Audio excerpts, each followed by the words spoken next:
서울의 심장부에 자리 잡고 있지만 일반 시민들은 접근할 수 없었던 금단의 땅, 바로 용산 미군 기지입니다.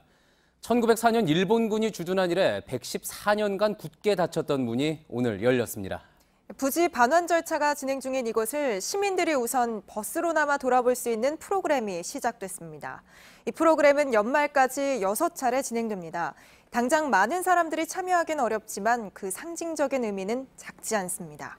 시민들이 돌아본 용산기지 내부는 어떤 모습이었는지 먼저 박영우 기자가 전해드립니다.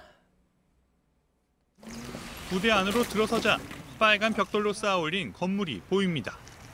일본군이 사용했던 위수 감옥입니다. 일제강점기 아픈 역사를 고스란히 안고 있는 곳입니다. 지금은 미군이 업무 시설로 쓰고 있는 이 건물도 1908년 일본군이 장교용 숙소로 지은 겁니다. 해방 직후 신탁 통치 문제를 논의한 미소 공동위원회가 열렸을 때는 소련 대표단이 묵기도 했습니다. 한미연합사령부 건물도 보입니다. 전형적인 1970년대식 건물로 미군 시대의 상징적 시설 중 하나입니다. 가을 단풍 아래에는 하천도 흐릅니다. 자연천인 만초천입니다. 서울에서 유일하게 복개되지 않은 하천입니다. 조선시대 유물도 곳곳에서 눈에 띕니다. 조선 왕조 초기 하늘의 제사를 지내던 곳 남단입니다. 지금은 일부 유구만 보이는데 공원이 조성되면 원 지형을 복구할 계획입니다. 보다 많은 국민들이 우리의 폼으로 돌아오는 용산공원의 부지를 직접 돌아보고 생각을 모으는 그런 기회가 필요하지 않나 이렇게 저희가 생각을 했습니다. 국토부와 서울시는 올해 연말까지 6차례 용산기지 버스 투어를 진행할 예정입니다. JTBC 박영우입니다. 식민 지배와 한국 전쟁.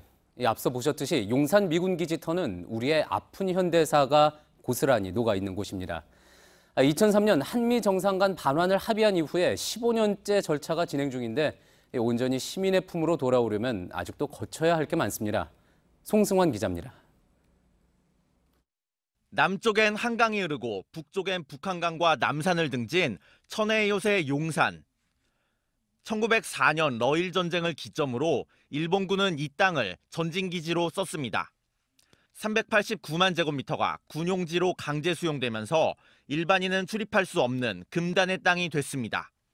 1945년 광복 이후 들어온 미군 7사단은 일본군 기지를 그대로 주둔지로 사용했습니다. 한국전쟁 때는 중공군과 북한군에 점령되기도 했습니다. 반환의 첫 발을 뗀 건 그로부터 반세기가 지난 2003년입니다. 한미 정상이 용산기지를 평택으로 옮기기로 합의한 뒤 정부는 이 땅에 국가공원을 만들겠다고 발표했습니다. 이어 지난해 미 8군 사령부, 올해 6월 주한미군 사령부가 차례로 이전했습니다. 지금은 한미연합사와 일부 잔류부대만 남아있는데 2021년쯤 이전이 마무리될 예정입니다.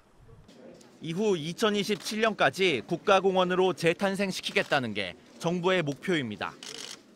이제 용산은 미국 뉴욕의 센트럴 파크와 같은 생태 자연공원으로 조성될 것입니다.